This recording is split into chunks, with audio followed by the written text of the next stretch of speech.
I literally got here for the money. Trading is fun, but I think there's more that can be sort of done. Most of the founders in the Web3 space are inexperienced. I had never had more than like $5,000 or $10,000 in my account. If you do it wrong, you're gone, no matter how good your product is.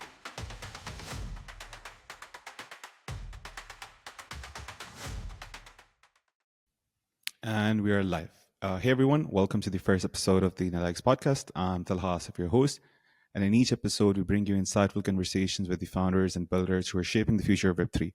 Our goal here is to educate and inspire the founders while showcasing what other successful founders are doing for their projects and startups in the Web3 space. Make sure you watch till the end as you'll learn practical and actionable steps that you can apply to your own projects or startups in the Web3 space. Today's guest is Roy Blackstone. Roy is a builder in the Web3 space and the founder of Shadow War. Thank you so much for coming on. How are you doing today, Roy? Yeah. Hi, I'm doing super well. Yeah, so I mean, you asked me a little bit earlier, how should I introduce you? And I was like, I think it's probably best just to like not have any introduction whatsoever. Just say like, yeah, this is just some like Web3 jobber. But yes, probably there will be some interesting things that we can talk about during this hour chat here. So Roy, the founders that are listening, can you tell us more about your background, your personal experience in Web2 and in Web3? What have you done? And if it's safe to say, why should people listen to you? Yeah, definitely. I have quite a lot of experience. In the past, I've been working primarily in crypto for the last 7 or 8 years. I've worked with a lot of high-profile projects. I've been advisor on some of the sort of biggest projects, API3, Sovereign, a lot of other sort of DeFi protocols and projects. I've been an angel investor. I have invested in over, I think, like 100 different startups at this point, all based primarily around crypto, but also a few in the sort of tech sector.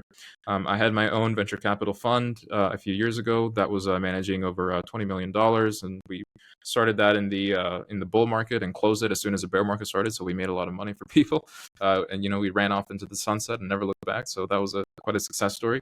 I've also run a bunch of other projects. Some of my projects have raised millions of dollars within the span of minutes. I've also raised, I think, in my history so far, I've probably raised somewhere between $15 and $20 million for a bunch of different projects that I've either actively founded myself or been a part of. Been one of the sort of top voices in sort of the crypto space back in the day when things were much smaller.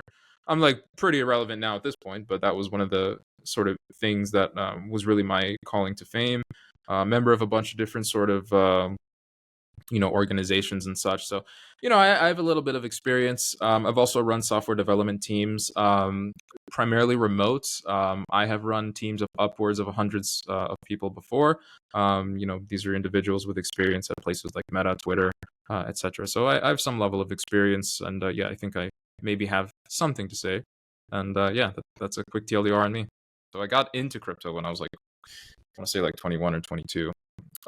And basically I just wanted to make some money, I literally got here for the money. And I think sort of starting off that way, I was a prop trader, and then I started working on other things. Like back then, like the very hot thing was ICOs. So everyone was going on about ICOs, and what ICOs basically were was kind of like crowd-funded sort of like fundraisers that were basically completely unregulated, so anyone could take part in it, even people like me, which was fun. So we have some of the biggest brands in the world today, at least in Web3, like Binance, etc. Like, I was in that ICO. So there's interesting things there. But like as I kind of started off my crypto experience, like I've always been like an individual who likes to make things. So even when I was like literally like as far back as I can remember, I've always been like doing stuff or like making things or presenting them to people. So I used to like play piano when I was younger. I used to do like acting. I used to do like some voice acting stuff. I had a bunch of YouTube channels later on. I made just like various like internet memes, like back when YouTube was super small, like 2007 YouTube. Like I actually made like some like popular internet memes like back then, like super like viral, and like that was me that like worked on like videos who like working on that, writing stories, drawing stuff. I even had like, so back in like high school, because again, just like, I was like, I had a computer, so I had access to a computer, so I wanted to just do as many cool things as I could, because I saw that there were so many cool things that existed. And I think one of the things that was interesting, and this is like sort of like a side thing, but I think it ties into this whole idea that like back in my high school, I had like a camera, and I was like, oh, I can like take videos with this thing. And then I had all my friends at school, and I was like, and I had like some 3D program that I was playing with at home, which was Autodesk Maya.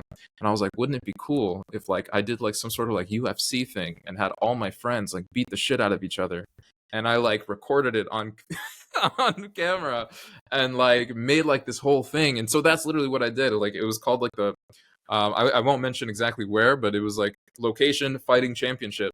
It was basically like UFC. And like I was like literally like the coolest kid in school when I did this, because like we were uploading fights of people that were like really highly well produced. You could see like multiple camera angles, and like, oh my god, he brought in the steel chair. And like sometimes like things would happen completely randomly that were like so lucky. So we would do these fights like literally right outside the school. And like I remember there was one instance where two of my friends were basically like doing a fight, and then like an ambulance like rolls up like halfway through the fight as if like they're gonna carry someone out on a stretcher. It was like it was just so fun. It So was so funny. were these fights real? Yeah, well, they were real-ish. I mean, of course, Okay. we were like, all right, don't like kill each other. You know, they're we were like 16-year-old kids. So, but that was like one of the things that I did. I just did And this, and I almost got did you expelled for it. did By you the way, did you plan to monetize it, like record it and upload it somewhere and no, make not money out of not it? not. I was never thinking of like the monetary aspect of it, but I was just always like a really creative guy. So I wanted to apply my creative sense in any possible way I could, and I think that's been a common through line throughout my entire career. Like even entering crypto now, so now sort of going into the crypto side. Um, I've always been wanting to make things, and so the things that I have made, in particular, like once I sort of learned crypto well enough, I realized that like trading is fun. Like I'm a pretty decent trader, I would say. I'm not Warren Buffett or anything, but I'm a decent trader. Um, but I think there's more that can be sort of done with the technologies and the tools that we have in crypto. And so I've built several different things, different projects, working on different experiences for folks. And I think that's been like the really common sort of thread, is that like whether I'm working in crypto or I just have like a shitty video camera, or I've like a 3D program. Like the idea is like let's like use this technology to actually make something for people that hopefully they can enjoy. Got it. And I think that ties into what you're doing at Shadowwise. We'll get into it. So it's safe to say that your first encounter with Web3 was through ICOs, or even before that. Did you read the white paper, Bitcoin white paper? Or Yeah, I mean I think the first. Okay, so the way that actually went down is I was on the 4chan/biz forum back before it was like taken over completely by all these like crypto astroturfers. But there actually used to be like a single crypto thread that was like crypto general. And people would talk about, of course, crypto. And I was trying a bunch of different things at the time. Like I was basically trying to make money. So I was doing like item flipping. I was buying stuff on eBay, trying to sell it again for like higher profit. I was like going to um, like Goodwills and trying to get like clothing and things like that. Like that was going kind of well, actually. I was also like having my own like business on the side. I was actually like doing like web design stuff too, by the way. I had like a whole like graphic design thing. So I was like pretty decent with Photoshop. But that was like one thing I was doing. And then like another opportunity was like this crypto thing. And I was like, maybe I should get involved.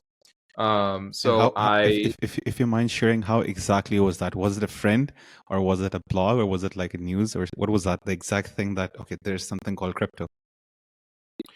Yeah, I mean, it was this general thread that people on this 4chan business discussion forum were talking about, and people were trading and stuff. And I think this was like around the time Ethereum was really starting to sort of take off. I think back then when I first joined, it was like, I want to say it was like 80 cents or something, or maybe Wow. like $1.80, something like that.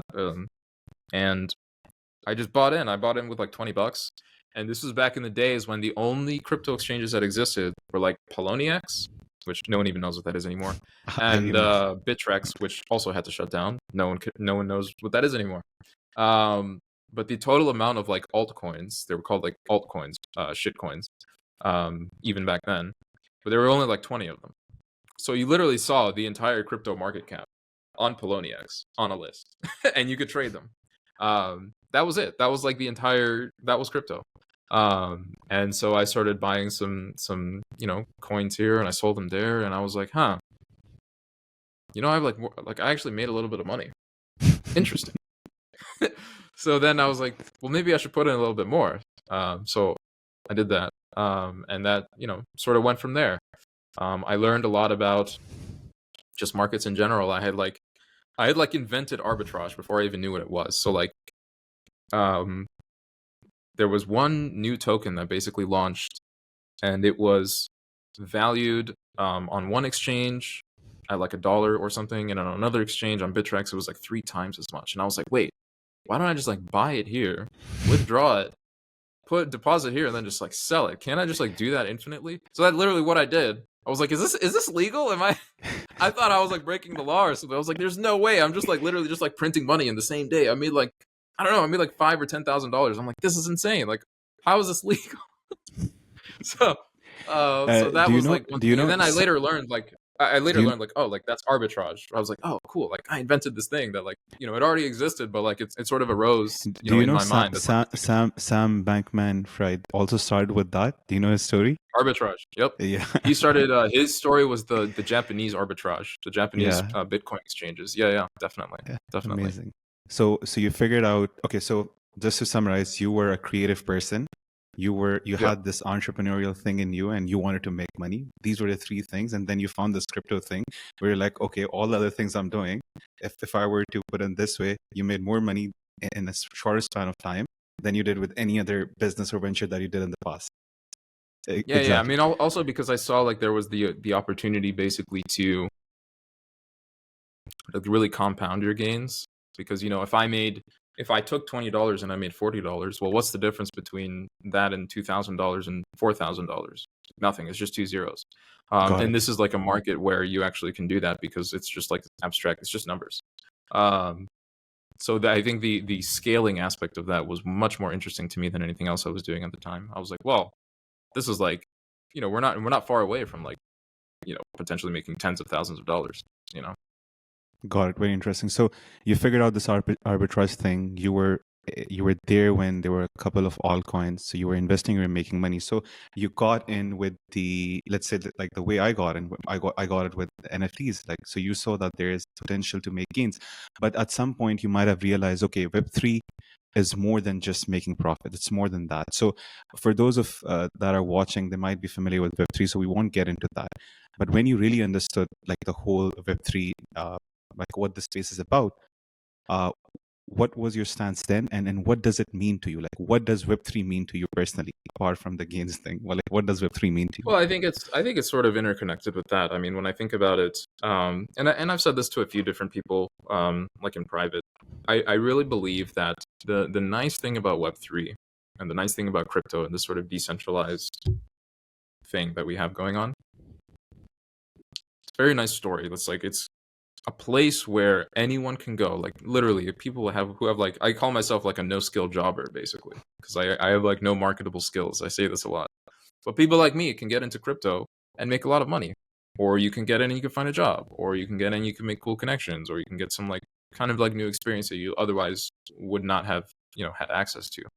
Crypto is very much like that, and I think sort of the online nature of like everyone being like terminally online. I think there's a certain element, I think, of when you've been in this industry for so long, it can be hard to remember what it was like before. But for me, I do remember what it was like. It was like I had never had more than like $5,000 or $10,000 in my account, even like less. Like those numbers were crazy to me. Like, wow, like $5,000. Like, think what you could do with that. You could like, I don't know, you could like buy some like really expensive suit or something. I don't know. Like I didn't even like, I couldn't even fathom like what I would do. Like I actually thought like if I have like $5,000, man, I'm like super rich or something, right? But like that is actually like people's reality. Like that's 90% of people on the planet. Like that's a lot of money to them. And so they don't really get to rub shoulders with people who are like multimillionaires or even billionaires, in the sense that you can do that in crypto. Crypto is a place where like, yeah, you want to go talk to like this, I don't know, DCF god who like manages like 10, 20, $30 million like daily, like go hit him up, ping him on Twitter. He'll talk to you. Like this is kind of the place where you can do that. And, it's like also a really nice place where, if you have a dream and you can, you have the drive for it and sort of the talent, and importantly, like the work ethic, like you actually can make that happen. Yeah. So if we Yeah. were to put it, crypto levels the playing field. So if you were to go back like 1,000 years or 100 years, you couldn't, even if you had the skill or the desire or the idea, you Yeah, it'd could be not like a do servant. anything. Yeah, I would be like some like servant or something. Yeah, slave. I'd, No, I'd be like carrying. actually, I'd be like a squire, like carrying a knight's no. sword. You guys were, colonizing us, so I would have been a slave. Okay, because I'm from Pakistan originally. Amazing. Okay, so crypto levels the playing field, and anyone, because I watched the series called The Billions, and that actually explains how the I markets love work, that show, right? by the way. You love that show. That guy I love Robbie, it. he has this charm that's amazing, right? So Yeah. sorry, Bobby Axelrod, yeah. So crypto levels the playing field, and anyone can start, and anyone can grow. There's no, it's permissionless. When the internet came out, that was the original idea. But Yeah.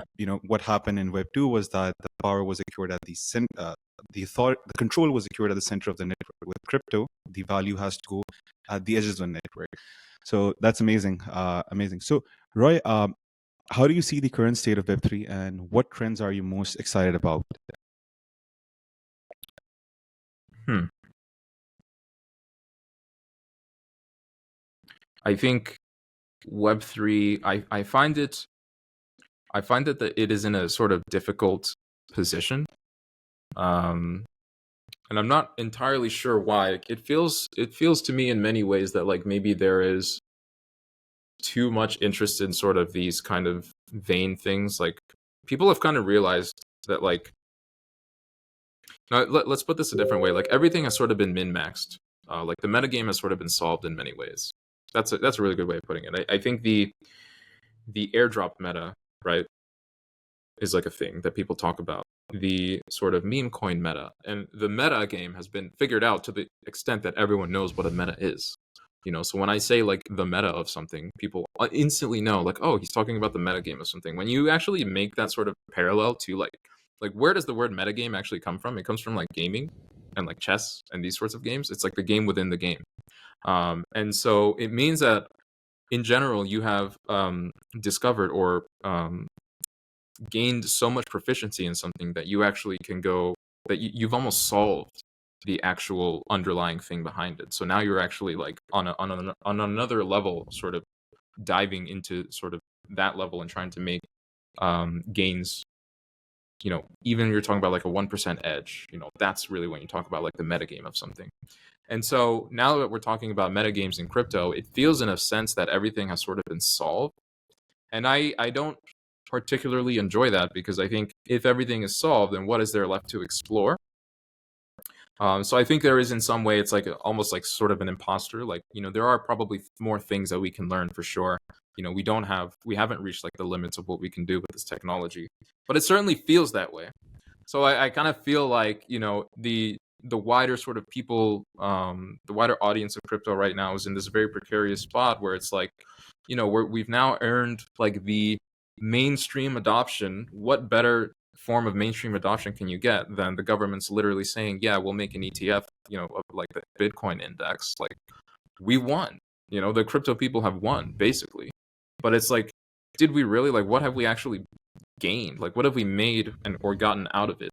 And the answer is like very little, honestly. Like, when we look at the NFT space, what have we really accomplished with it? It's like not very much. When you look at the entire DeFi boom and bust cycle, like there was a bust there, but nothing sort of came out of that. And it just feels like in many ways that it's just like building more sort of things that I don't think are really going to be too revolutionary. And it's difficult to find those things that are going to make things revolutionary, that are going to change sort of industries. And so I think that's where I find it difficult, where I see people a lot more focused on the monetary aspect of it. And it's like, it's great. Of course I got in also for the money. Just gave my introduction story, right?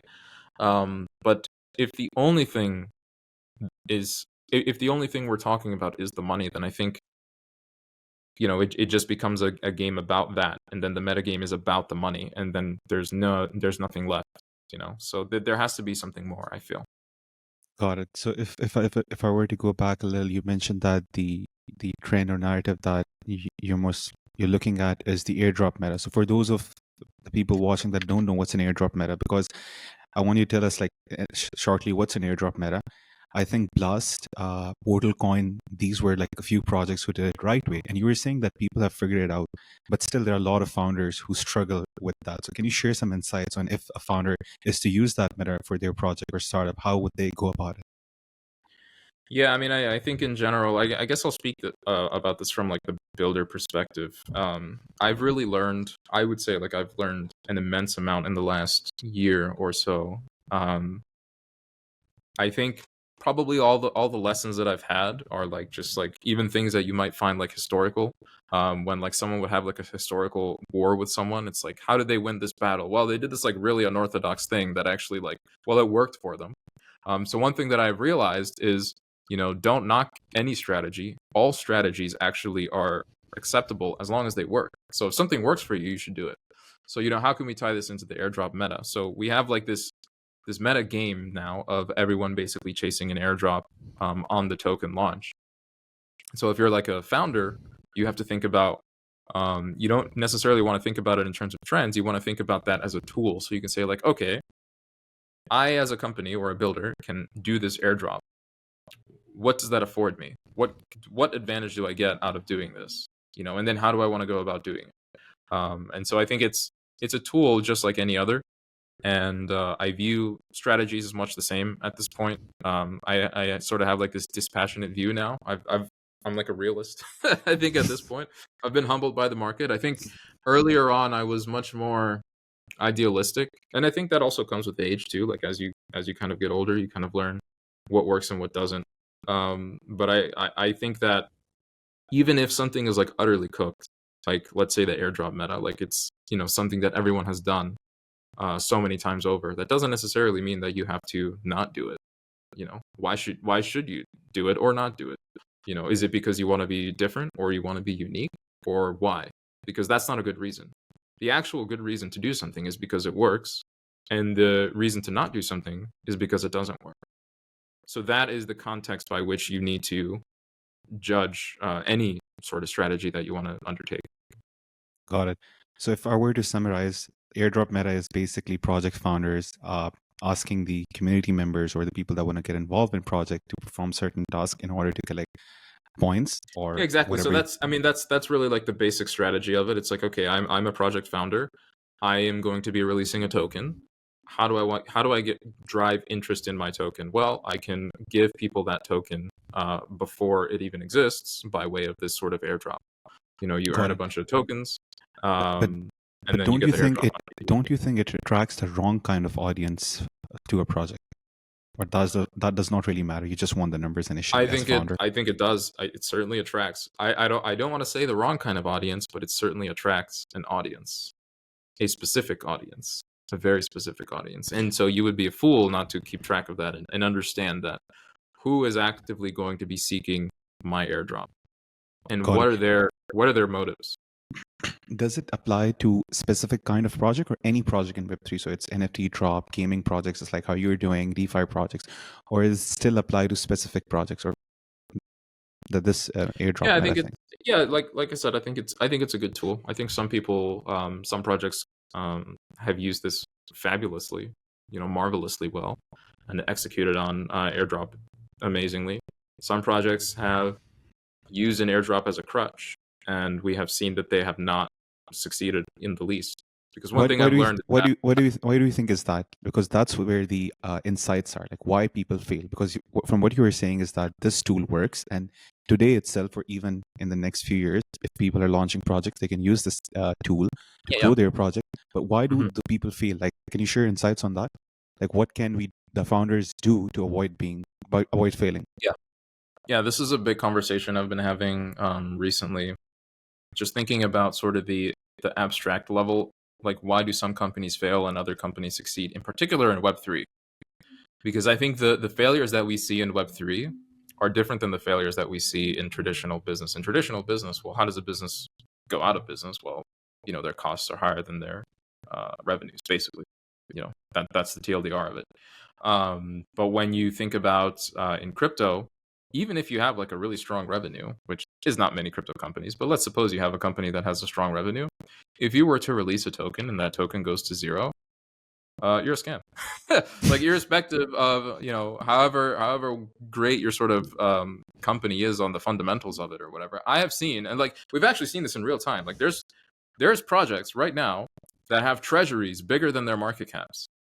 They could literally spend their treasury buying up every single token of theirs that exists, but the token is seen as a failure, even though the base underlying company has like so much money. So even on like a money value, if you were to think about this in like a standard sort of valuation model, you would say like this valuation doesn't make sense. It should be worth at least, or quite a bit above like what's within their treasury. But in crypto, it doesn't work that way. So like the failure is like, I think a lot of there is like a certain element of like performance art when it comes to crypto, where you need to have a token launch, or if you're going to have a token launch, you need it to perform in a particular way. You need to have the price perform in a particular way. You need to have the listing done on a particular exchange, or set it up for success. But then that's not the only thing. You also have a community. You have to please the community in a certain way. You have to do the marketing. You have to cater to those folks. And I think the way that where I actually have seen the failures come is you need to get all of those right. All of them. If you miss even one thing, it can ruin the entire project. So you can have everything else perfect. So you can have a really strong marketing. You can have a really strong product. If you fuck up your token launch, like you're pretty cooked. If you have a great token launch, if you have a great marketing, but no product, you're cooked. If you have a great product, and you have a great, any of the other things I said, but you lack, I don't know, let's say you lack a community, you're cooked. So you need to, so it's like, these are not necessarily predictors of success, these elements of, a business. They're actually prerequisites to even existing, and not having those is like an instant fail. So that's, I think, why we've seen so many failures in Web3, is because you have founders who don't take care of one or two or maybe multiple of those elements, and then reality happens. Do you think another reason could be that most of the founders in the Web3 space are inexperienced because they haven't done any business before? Do you think does that affect it, or you have seen people who have no background in running a business at least? Oh, for sure. I mean, having experience in anything is actually like probably one of the most useful things. I mean, even in my case, like I had like ideas, right? Let's say I want to do this business or that business. I have an idea. I put it out into reality. Reality imposes itself upon my ideas. And then I realize like whatever the schism is between, my sort of thinking, or, what I wanted to do, and like what the universe is telling me is like, no, this is how it should be. Like that difference is like the experience. That's where you gain the experience. And if you have the experience, then you understand the context of the universe and the context of reality, and then you can better sort of work within that. It doesn't necessarily guarantee success, is the other thing too that I've learned. Like you can have some guy who has like 20 years of experience, and that's great, and they can be like some huge BD, and they can be coming from Google or Meta or something, but that's not going to mean anything, if they don't understand the Web3 side of it. Amazing. So if we were to summarize, this airdrop meta thing and other strategies still work, but you have to do it in the right way. If you do it in the right way, you're set, and you have to take care of all these things. But if you do it wrong, you're gone, no matter how good your product is, right? Exactly. Amazing. Yep. So with that, Roy, I want to get into talking about the product that you are working on, which we have been working with you for a very long time. Can you tell us like what is your product? And so for the people who don't know, and once you've but I like one thing I like to do is why you were working on it. So there's this guy called Simon Sinek. Do you know about him? Okay, so Simon Sinek is an author from UK, I think, and he has a book called Start With Why, which basically says it's a golden circle, which means that a lot of people in the world know what they're doing. Some of them know how to do it, but a very few know why they are doing it. And the people who know why they are doing it, like they have a clear reason, are the one that become successful. So we take example of Steve Jobs, Martin Luther King, and all these guys who actually became successful. They have a clear reason. They have a clear why. So if you can tell us like what's your product and what's your why, and how can founders figure out a why to work on? Because most of the projects that I've seen in my experience, because we work with a lot of founders, they don't really know why they are doing it. They just think that, okay, there is this opportunity. I can spend some couple of thousands of dollars, spend my time, and 10x it. But what I've realized, the people that succeed in your case, like they have a solid why, they have a clear reason. So can you tell us more about that? I think why is sort of like the spirit. You have your mind, your body, and your spirit. And it is the last thing left when you lose everything else, right? So when you lose all of your resources, when you lose, all of the momentum you had, when you lose all of your sort of resources, what do you have left? And what you have left is your why. So you can sort of isolate it down to that. I think for me, it's like it's not nearly so like dramatic, let's say, but for me, it was. I think it comes out of a place of partly sort of the original story I was telling you before of like, I like to create things. That's my why. I actually do just like making stuff, whatever it is. I'm a very creative individual, so if I can make something and I can make something that people can enjoy, it's even better. I'm a believer in not creating things for its own sake. I think the function of making things is so that other people can enjoy them. And so that suddenly puts some strict requirements on whatever it is that you're making. Maybe it's a book, maybe it's a movie, maybe it's a piece of music, right? But if you're just making it just to make it, sure, maybe that's something that you're into. But for me, it's we do this, or I do this, so that other people can enjoy it. Hopefully at some point, at some indeterminate point in the future. So for me, I was basically looking at the sort of NFT market in like 2021, I think. And what people were doing with NFTs was super boring. They were basically making, it was like just copies of everything else. So like hash masks came out and people thought that was like the next big thing. And then everyone was doing like hash masks and like literally just copy pasting them. And then I think the second thing was like Bored Ape was like one of the first sort of like 10,000 PFP things. And then, people really liked sort of, no, it was CryptoPunks actually, but then they sort of took that concept and just like copy pasted it a million times. And so like my thinking was like, we literally have like a world supercomputer. This was actually kind of how like Ethereum used to be marketed way back in the day. It was like the world's computer. That was the thing. So you have a box that is all over the world that can run arbitrary code and literally do whatever you want. And your ultimate creation is like monkey pictures. Kind of boring. So I was like, okay, like, there is some like application of this that's a little bit more interesting than this, particularly with gaming. And I had known this actually even years before, even like back in the CryptoKitties days, which was like 2018 or something, 2019. When CryptoKitties, actually no, even earlier, I think it was 2017.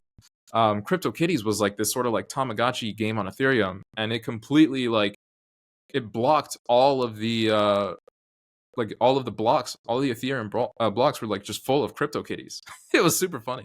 But like that was like the first time I saw that. I was like, wow, like I actually could see like a mobile game or like a video game that like actually utilizes Ethereum like being super successful. Someone should do that. But it was a little bit early, I think, at the time, so I didn't pull the trigger on it. And then the first project I did was called Chain Binders, which was like an NFT thing, I think in 2021, which was basically like trying to be a little bit unique. I basically wrote like all these stories. I was working with like, I think over like 100 artists. Wow. It was insane. Like I did this over like 2 months. It was crazy. But the point of this was like, we basically utilized NFTs and Ethereum to kind of make these cool little cards. And these cards basically had like some Ethereum backing them.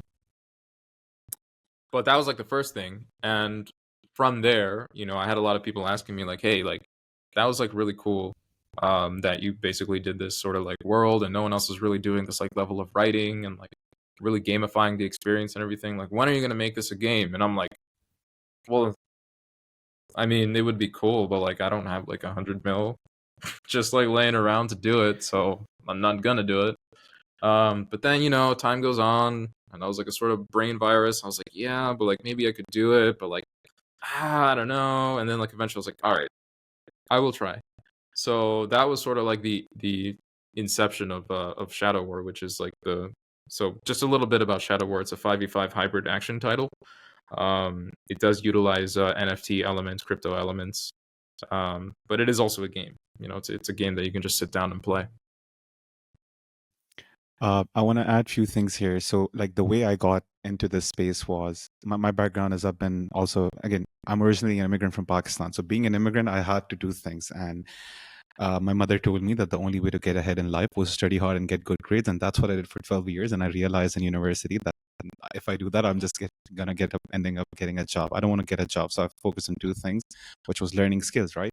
And I wasn't a creative person, but I was the person who can move things, who can grow. So anything that I've done in life, I've taken things from 0 to 1. That has been my forte. So I focused on two things, which was product development and sales. That's what I did. And then fast forward, I did like run a couple of agencies, work as a software engineers, and did a couple of other things anyway online that could make money, right? Just like how you said, I did a YouTube channel, I did e-commerce drop shipping. I was like, that's how I'm going to make my first million. But that ended up. So again, one day in 21, Shahroz, who's my co-founder, showed me a picture of an ape. And he told me that this is worth millions of dollars. Before that, I had no idea what crypto is. Like I had invested something in Ethereum, but I never knew why the price was increasing. I was just happy. I didn't tell anyone. But when he showed me a picture of an ape and he told me this is worth millions, and when I started looking into things, I realized, okay, this is too big to ignore. This is just the surface level. Or like how you said, right? When you saw these apes, they weren't nothing. So back then, Axie Infinity was a very big thing, like the game, right? But if you look, that was just a clicker. So we ourselves started with a gaming project as well. I'm not sure if you know about this. It was called Realm of Cuba. And our aim was to build a fun game first, because everyone was focusing on the earn part, but no one was focusing on the play part. And if you spoke, because we have a really big gaming community here in Bahrain, and everyone is very skeptical about Web3. But then when I understood the concept of ownership, like what does it mean to own things? Because I used to play Fortnite and we used to spend these money on these skins, but we never owned it, right? And the second thing was that I used to play this game called FIFA. You know about it, right? The football game. And in that game, we had these virtual currencies called coins. And I used to make millions of them because that was my only way to make money when I was in school. I used to sell these accounts. But at some point, FIFA used to ban my account. So the account that I sold on eBay, I had to refund. So these were the two things. But when I actually understood ownership and I can, sell the value that I've created, that was like aha moment for me. So was that something to you as well, that you can own things and then, you can just sell the value that you're creating in the game? Yeah, I mean, we've had, so I kind of, so I view all this stuff from a very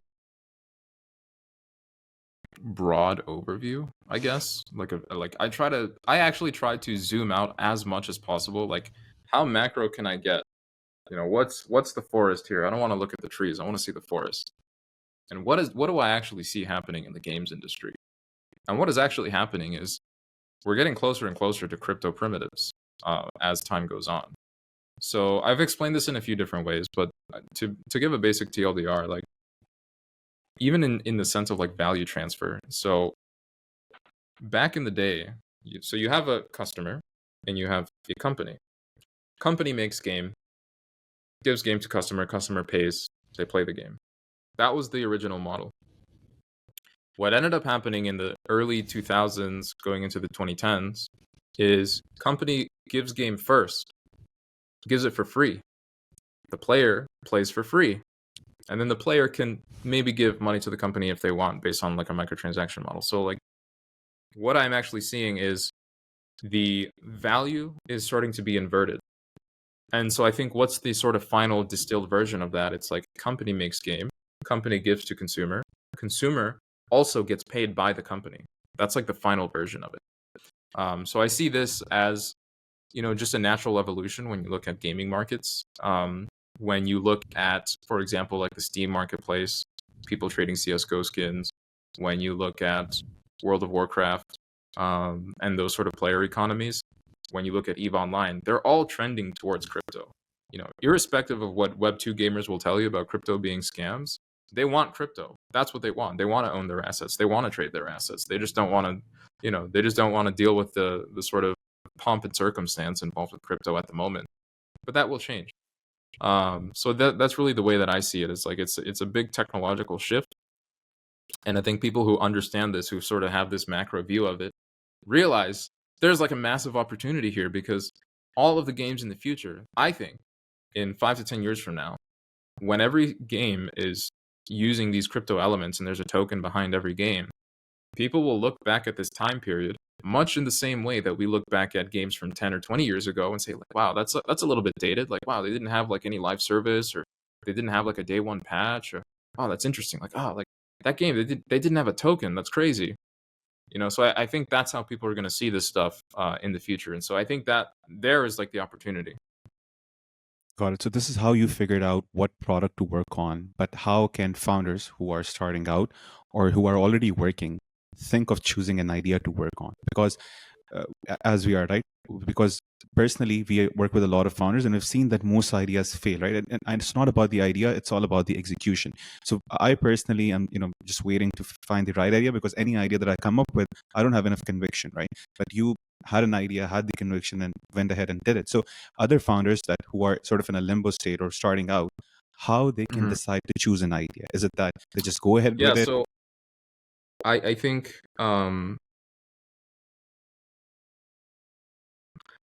it's good to let things cook.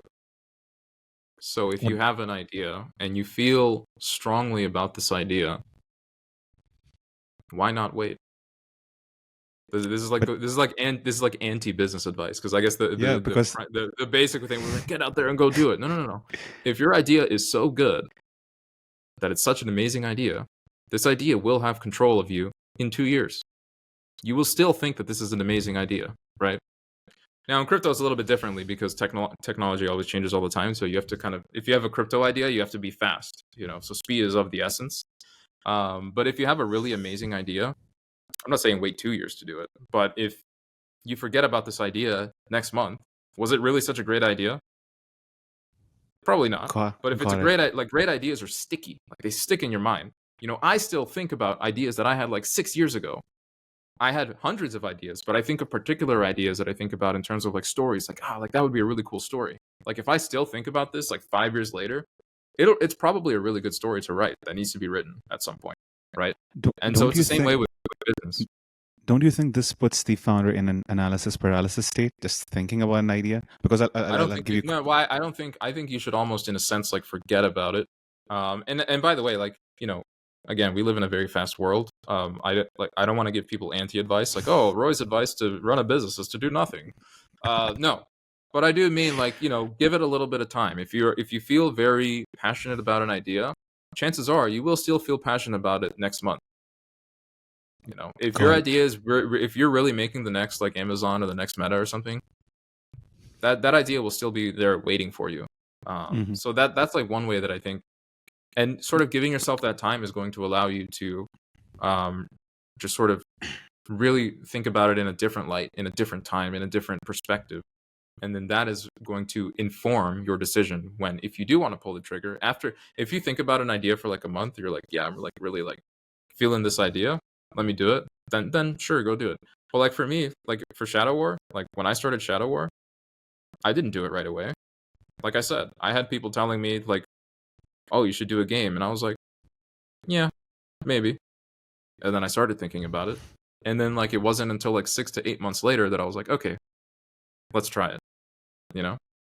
Got it. So make sure that the idea that you have is an idea that is sticky and worth actually executing on.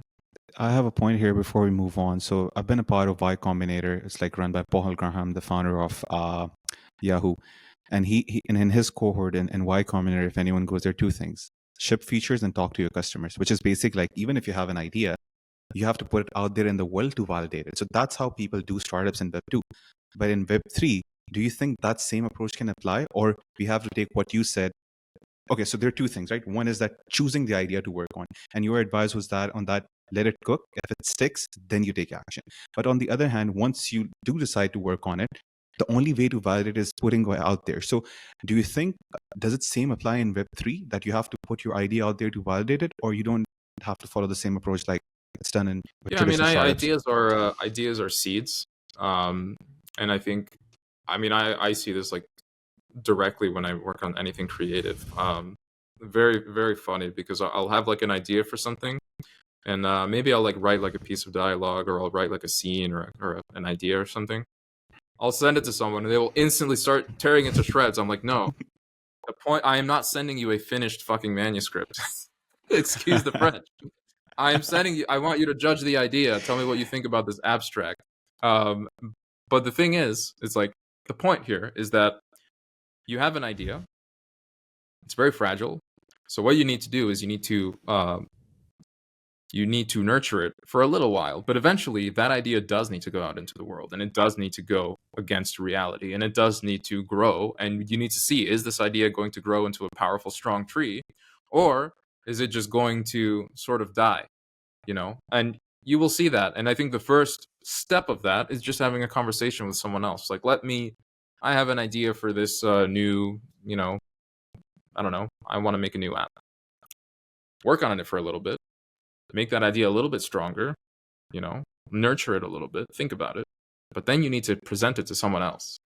Because when you present it to someone else, that's the first reality check, because then people are going to tell you exactly what they think about it.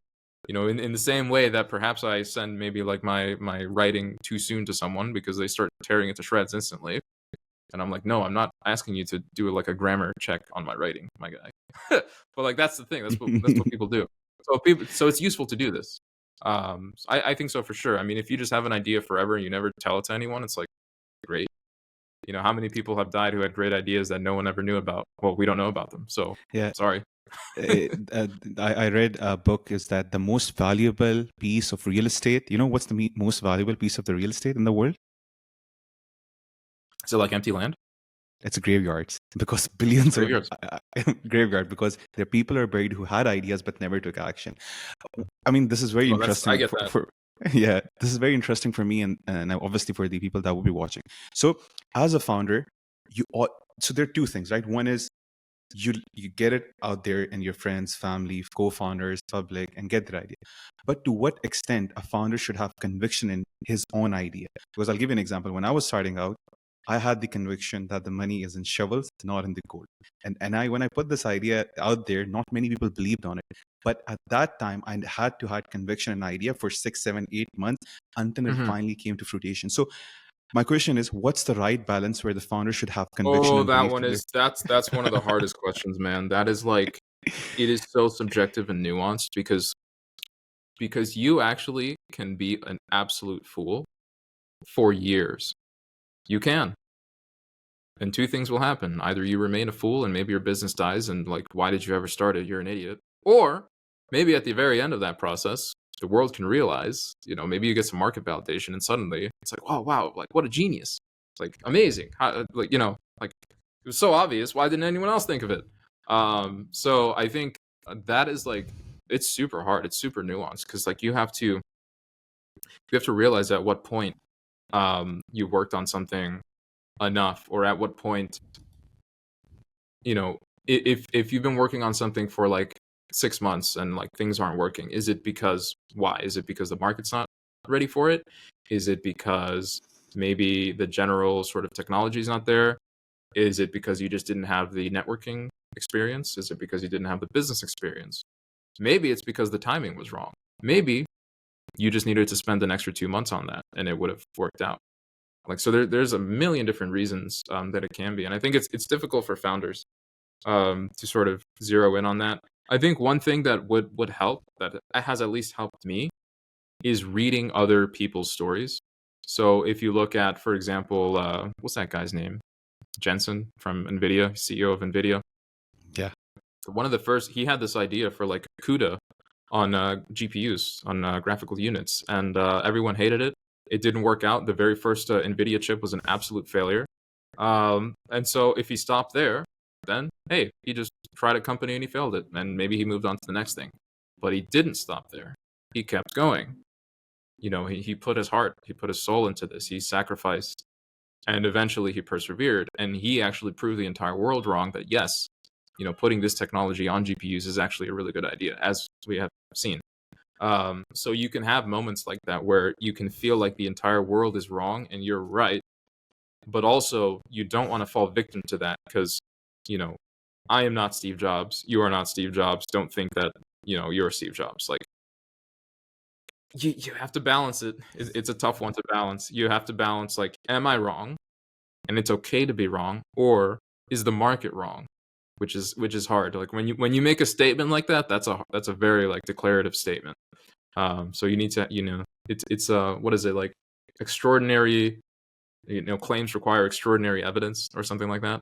So that's a tough one. I think it's super nuanced. And it's specific to every founder.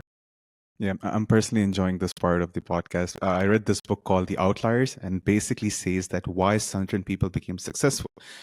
It's not always the amount of input that you put in. It's the place you're born, the time you are born in, the skills that you have learned, 10,000 hours that you put in. So after reading that book, a lot of change, because sometimes what happened, founders beat themselves up. Because I used to do that, like why I'm not succeeding, right? Because I'm putting in the work, I'm trying everything, why I'm not succeeding. So what I got from that book is that there are some uh, elements that are out of our control, and then that can be applied to people in the Web3 space as well, that there are going to be things that are outside of your control. So and one more thing is that what I like to do is everyone reads success stories, just like you said, Jensen stories. I've read his story, like how he was able to raise that money, because the guy who gave Jensen money was that if you lose my money, I'm going to do something bad to you. That was the story on his. But what I've started to do is read people who failed, because there are countless Yep. people who fail, and there's Yep. yeah. And that's so much better. It's so much better as a founder to read that stuff too, like because Yeah. it's like, oh wow, like I'm not the only fuck up in the world, like, and the thing too, it's like, you really need to detach from the things that you're making too. Like, you are your own person. You are not your project. It's okay if your project, doesn't work necessarily. And then the other thing too that I think people should really keep in mind is like everything is results based. So like people don't really remember the story. Let's say people kind of remember the results. So like if I spend 6 months and my business fails and I close it, then okay, my business failed.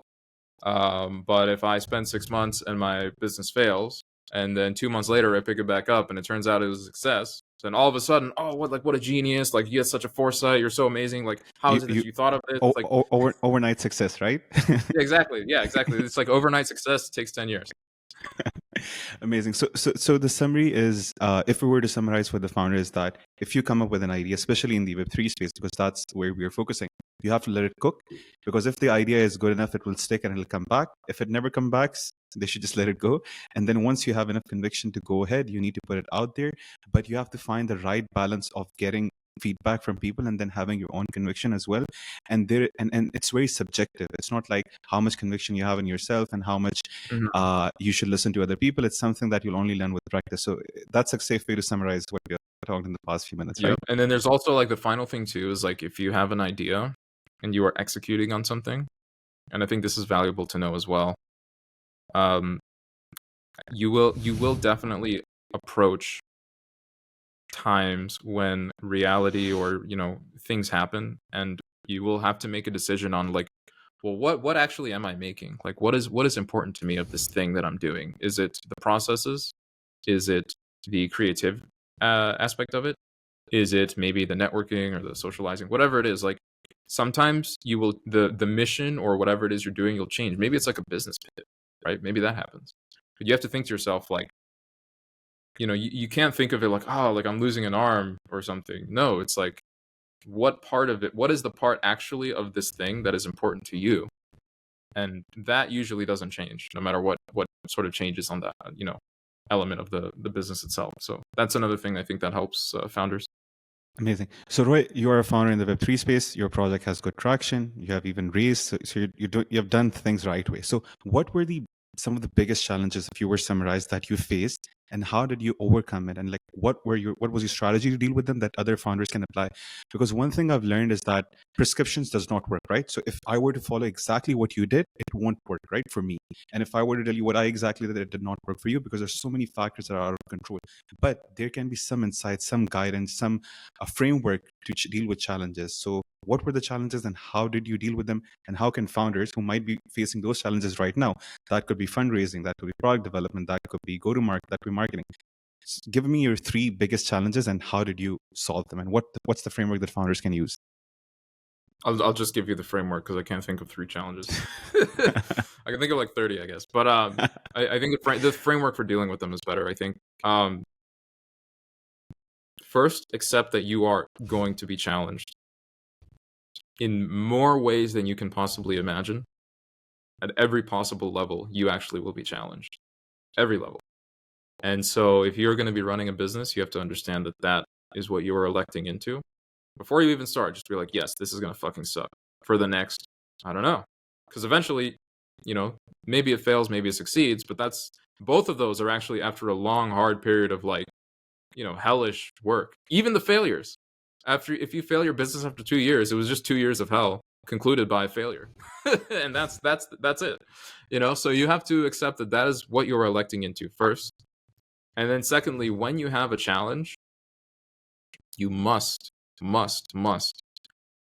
detach your ego or yourself from that problem or from the business or from that thing. You have to approach it in the most dispassionate kind of like, you almost have to not care about it.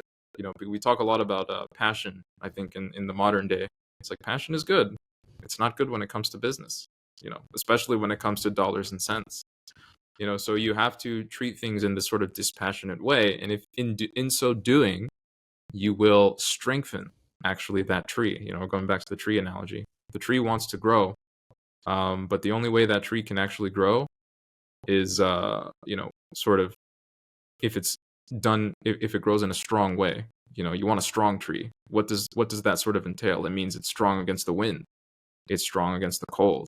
It's strong against challenges. And so the only way that you can do that with your business is it's the same. You just have to expose your business to those challenges and accept that will happen.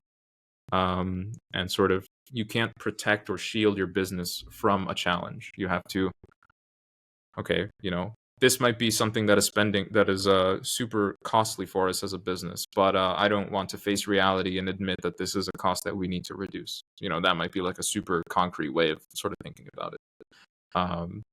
But you have to, because otherwise, eventually, you're going to run out of money, and then, that's sort of the story, right? It's like you weren't realistic about, your resources. So that's one way to think about it.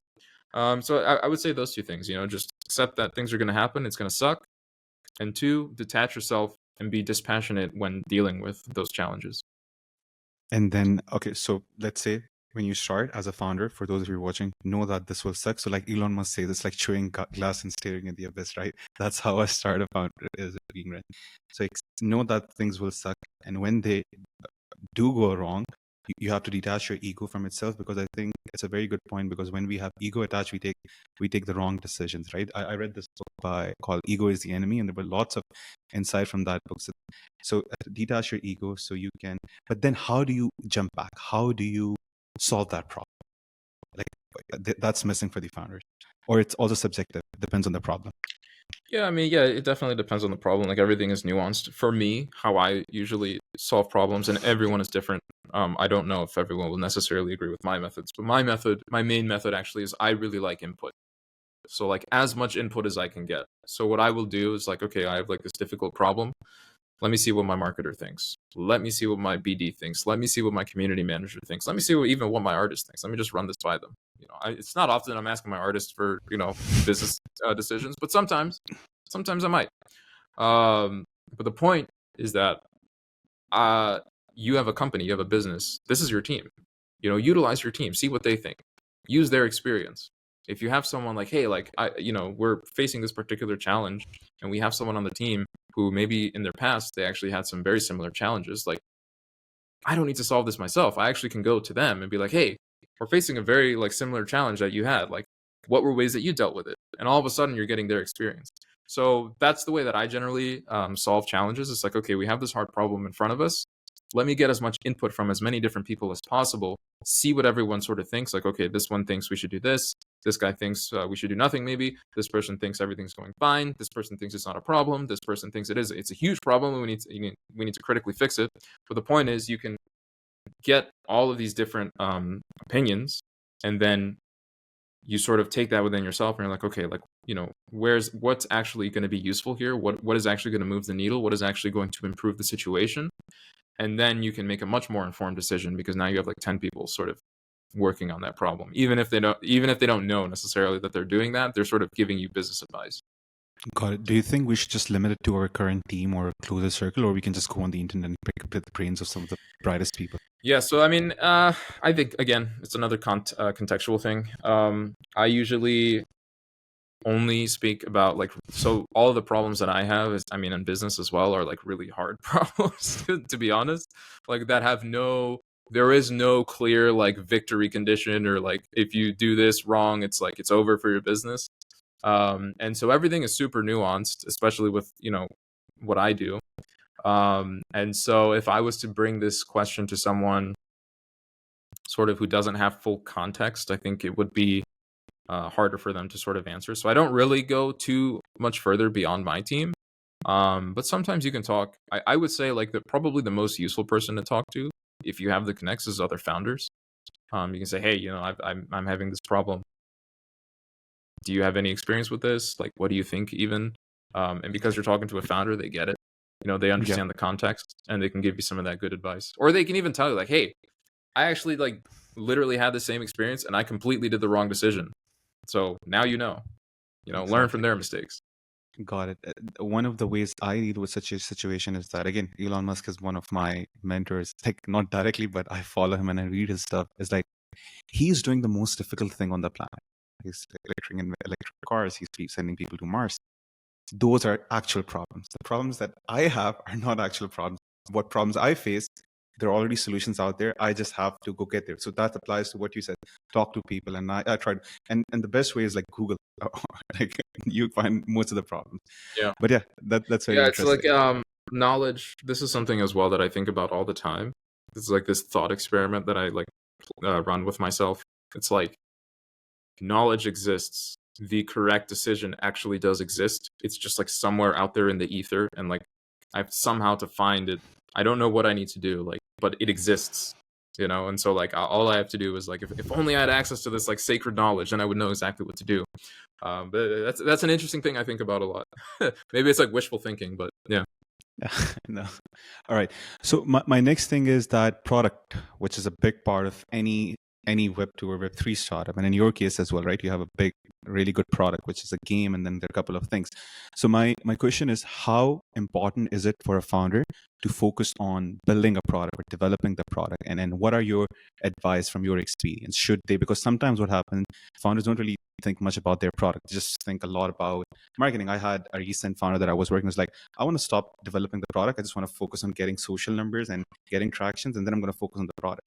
On the other hand, what we have realized that actual product is really important. So my question to you is, what's your experience and how would you advise founders to think about spending money, time, and resources on building the right product or developing the right product? Yeah, I mean, I think I kind of touched on this a little bit before, but basically, like, what you are doing when you're running a business is you're spinning like 6 or 7 plates. One of them is product. It's a pretty big plate, probably closer to, the main things that you need to be doing. And so if you drop that plate, well, it breaks. So I think that is a good way to sort of think about it. It's like, you can focus on other things for sure, but don't ever forget like the main plate you're spinning here. What are we actually doing here? Are we just like marketing? Like, go be a marketer if that's what you want to do. Are we making a product? If you're just like a product guy, that's the other thing too. Like if you only care about product, that doesn't necessarily make you a good founder, like at all. You need to do everything. I mean, that's the advice. Just do everything. You can't be like some like, oh, I'm so like gung ho on the product. We'll just be like amazing and like never worry about our marketing. It's not gonna Yeah, work. and there's Or this. you can't just be like, I'm never gonna work on my product and just gonna be like all in on the marketing. That's not gonna work either, because then you just have air. Okay, so there's this idea that build and they will come. Do you believe in that? No. Okay, so I mean, what? unless it's like a McDonald's in like Las Vegas or something, then maybe. Got it. So the takeaway here is that as a founder, you need to focus on a lot of things. That could be product, marketing, community, fundraising. But you just have to decide. You have to find the right balance. If I were to summarize it, right? Oh, can you say that again? I think you cut off. So the takeaway here for the people that are listening, or for the founders, and for me as well, is you just can't be focused on one thing. You have to find the right balance. You have to do everything right, just like you said before. Either it's product, Yeah. either it's marketing, community, and fundraising. So you shouldn't get too Yeah, I mean, much if you've too. ever watched, like Gordon Ramsay, he's a really funny guy, but he's like I've just cooking. seen his memes. I've just seen his memes. I haven't. Yeah, I mean, he's super funny. I mean, he's a chef, but he also runs the restaurant. But he's also out there talking to people sometimes. He's also in the back, cleaning shit. Sometimes you need to do that. Sometimes you need to dig trenches, and that's fine. But make sure that that's also not the only thing you're doing. You need to do a little bit of everything and sort of have an eye on everything, what's going on, because that's sort of the important part of it, the So grand strategy of it. so far you've given insights like how is it to be a founder, and so far it's not looking good for new people that want us to be a founder. Amazing. Before we wrap up, I just have a couple of more questions. Mindset is a very big thing for a founder, and then that's been personally for me as well. Because if you are one of those naysayers or pessimistic persons, or it's very difficult for you to become a founder, and that's what I advise other people who ask me like how to be a founder. For me, I'm a rational, optimistic person, and then I have this mindset. I have like grit is very important. This mindset is that we will figure it out, right? So, how important is it in your experience, the mindset of the founder be the one who's leading the ship, the one who's leading the company?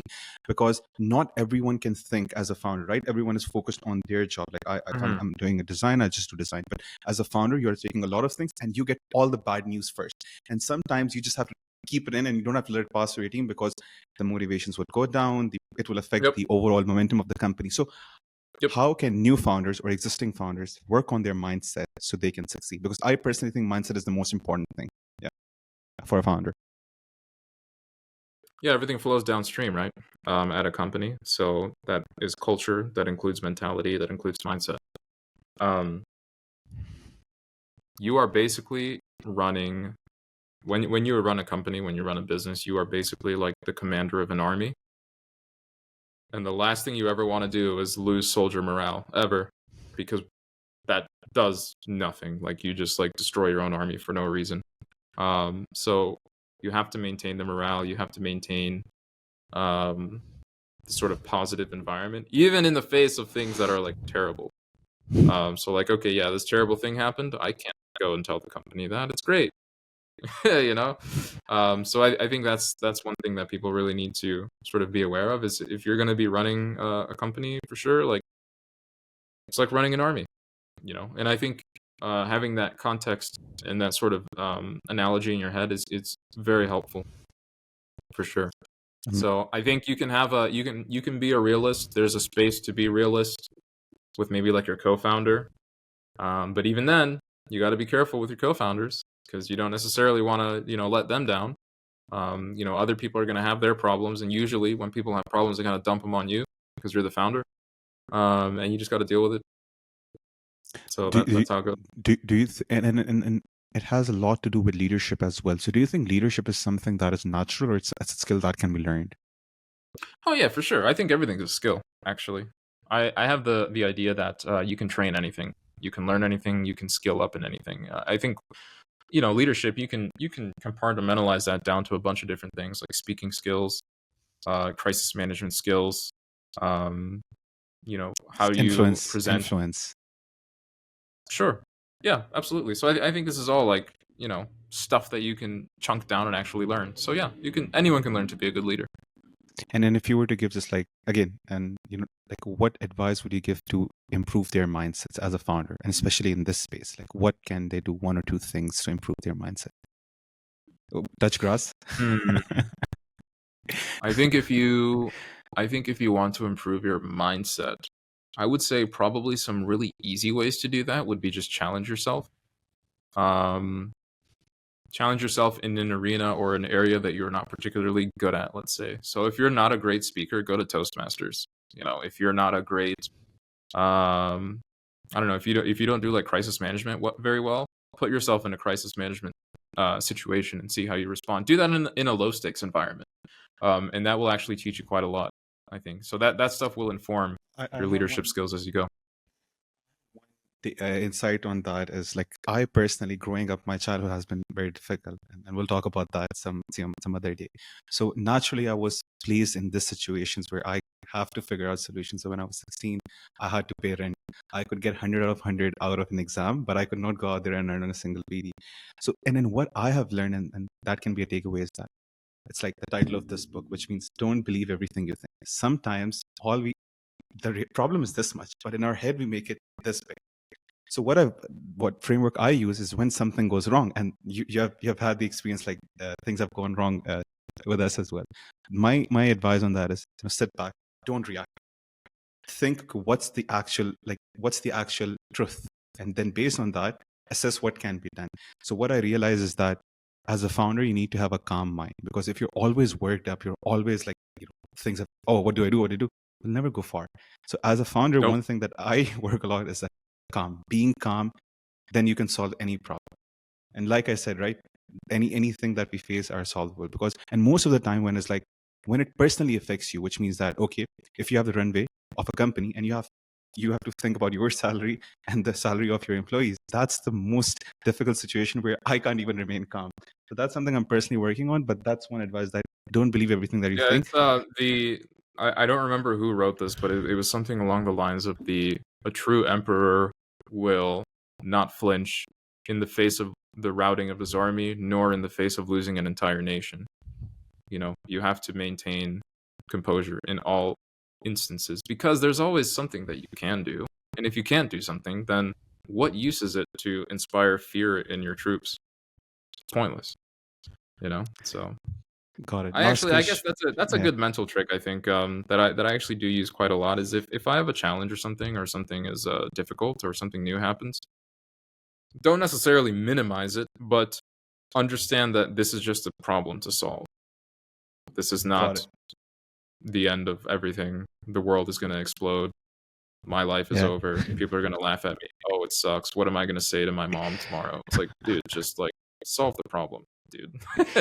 E- Yeah. Exactly. And last question here. What is your final advice to founders who are watching? Like, what can you tell them that can help them after just watching this video? And one more question is that fundraising, a problem that a lot of founders face, and from working with you, you guys have been successful at fundraising. So what advice can you give? Like, how can you become such a project that people are willing to invest in you, either through crowdfunding or through VCs? And what have you done, like whatever you can share, so that people can go and raise? Because I think there are a lot of projects that are in that limbo state where they're looking to raise money.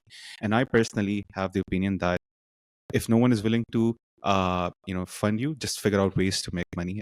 And I believe that that's the solution is sales can solve everything. But I want to hear from you, where we don't have a product ready yet, and how you can raise. So what's your final takeaway, and especially about in fundraising?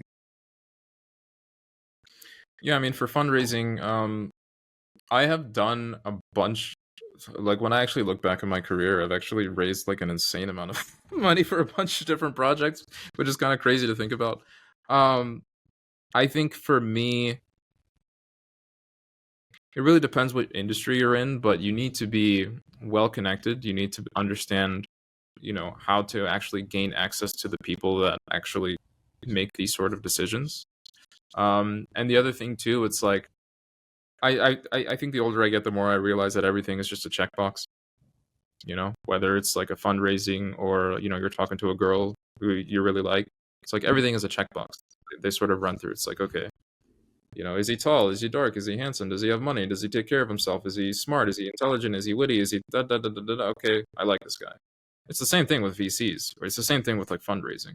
Do you have the market traction? Do you have the pitch deck? Do you have the website? Do you have like X, Y, and Z? Do you have all of these things? And do you have the connections? Do you have the access? Do you have the reach? Do you have the social validation? Do you have the market validation?